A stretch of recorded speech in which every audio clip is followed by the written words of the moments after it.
on the comments about this is the most fun season of my career and the way this ended. We have talked for years about could this be the end of Tatum and Brown, and it has never, ever, ever made sense. It still doesn't make sense. But are they breadcrumbing the potential end of Tatum and Brown? Because if you look at the totality of this group, they have been awesome together. One title. Just like KG, Paul Pierce, Ray Allen. Awesome together. One title.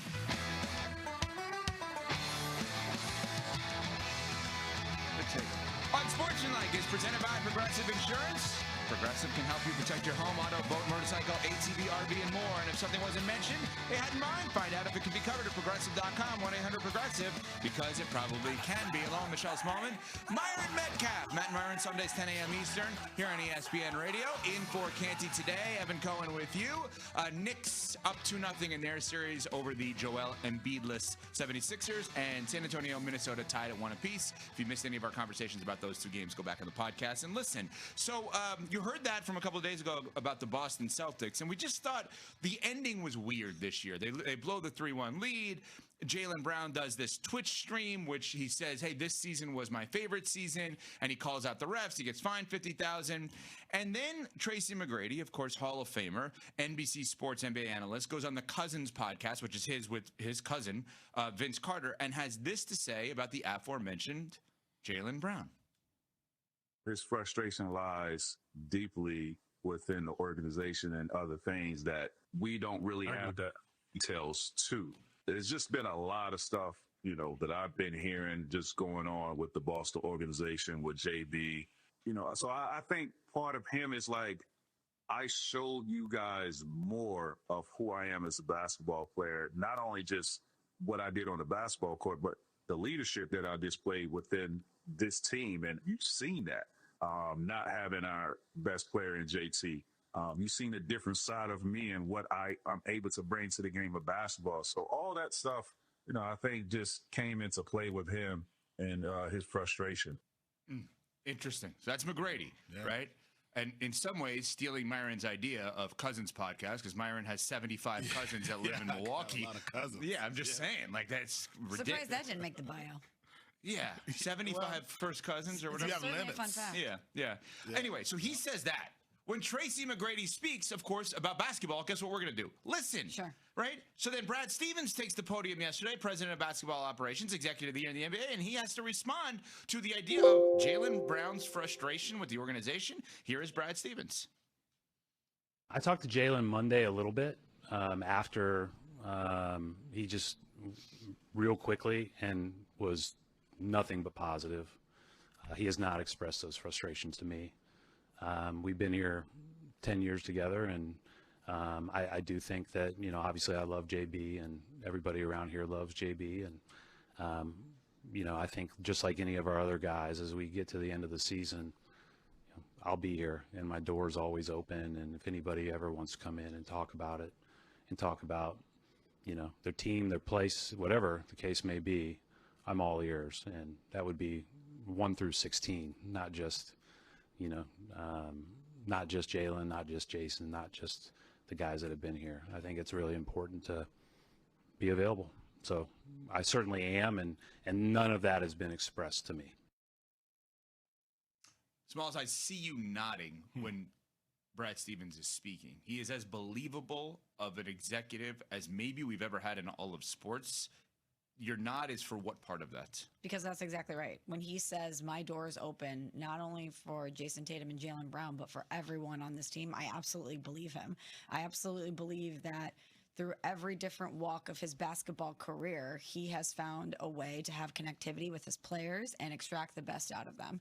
So I'm not surprised at all to hear him say that regardless of role within an organization, his door is open, and that he wants to make sure that there is a clear demarcation of, hey, if you have something you want to talk about, let me know. But obviously they are trying to combat this commentary about Jaylen Brown and the way he feels about the Boston Celtics organization. Byron?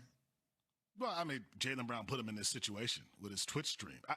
I think as good as Brad Stevens has been as a manager of that organization, it's never good when you have to address something like this less than a week after your team's been eliminated. So more than anything, I think if you're Brad Stevens, you're wondering why you're in this spot in the first place and whether or not there are some deeper issues. He's not going to come out and say Jaylen Brown has an issue with the team, but the Twitch stream suggests that Jaylen Brown has some issues with the team. Yeah, I find it interesting, and we'll hear from Jaylen Brown in a second here. I find it interesting that everyone is up in arms about the idea that he said this was, he being Jaylen Brown, this was his favorite season. Of course it was. It's the most obvious thing in the world.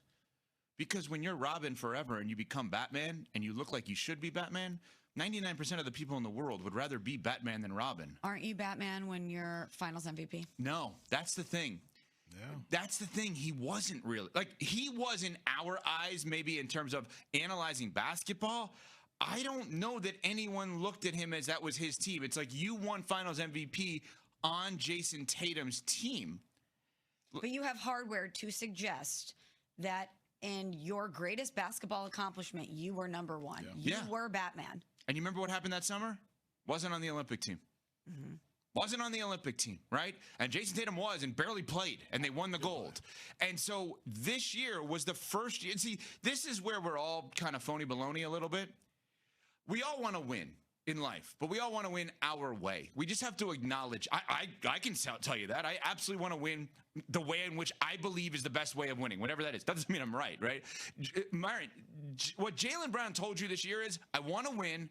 I want to win my way, and even though we won a championship and I was Finals MVP, that wasn't fully my way. This was, and thus it felt better than every other year I've had. And we could sit here and act holier than thou. 99% of the people in the world would actually agree with Jaylen Brown and his assessment of this year. I don't know, Evan. I mean, I think there are a lot of guys who have done similar things. They've talked in that manner. We call them selfish.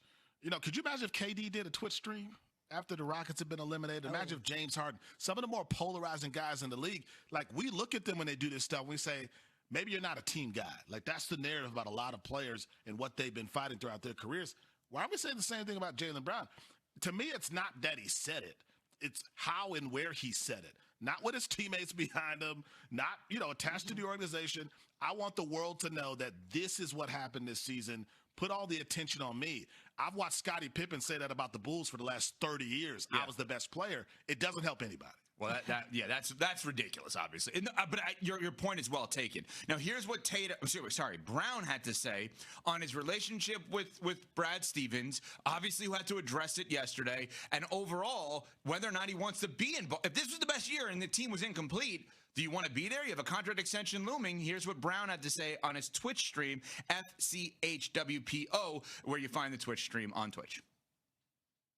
I hate that I hate that Brad even had to respond to this. Like I said, me and Brad had a great relationship, and I can play in Boston for the next 10 years. I love Boston. So with that being said, moving on, I say this and I stand on this again. Y'all can clip this up. This was my favorite season of my career.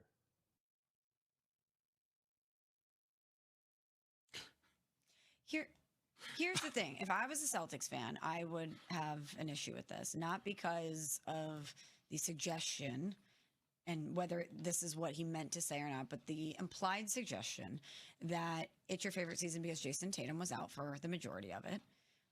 Your favorite season isn't when you won, isn't when we won. Thank you, Michelle. Your favorite season isn't when you brought hardware to Boston and you finally broke through. That's the bigger issue that I have. Shouldn't that be the ultimate goal? Shouldn't that be the thing that satisfies you? It's kind of giving AJ Brown a little bit. Mm-hmm. It's giving, I like the journey and the challenge and the growth more than the ultimate outcome. And that, if you're a Boston fan, a Boston sports fan, I don't know how I would feel about that. I love that AJ Brown reference, by the way. I mean, that's perfect from Michelle. Like that is exactly what we're witnessing. Does this dude care about himself more than the rest of the team? All those concerns are valid, I think, Evan, if you're a Boston fan. Yeah. What does that mean for his future then? Because there's a connection to a contract that looks very similar to another contract that if it's not going to be there, it could be an easy trade. To where? And is it the A.J. Brown move here, like to New England potentially? Are we looking at the same kind of thing where this is setting up for a trade? We'll dive into that next. We're in Sportsmanlike, presented by Progressive Insurance. Hey, this is Rich Eisen coming up.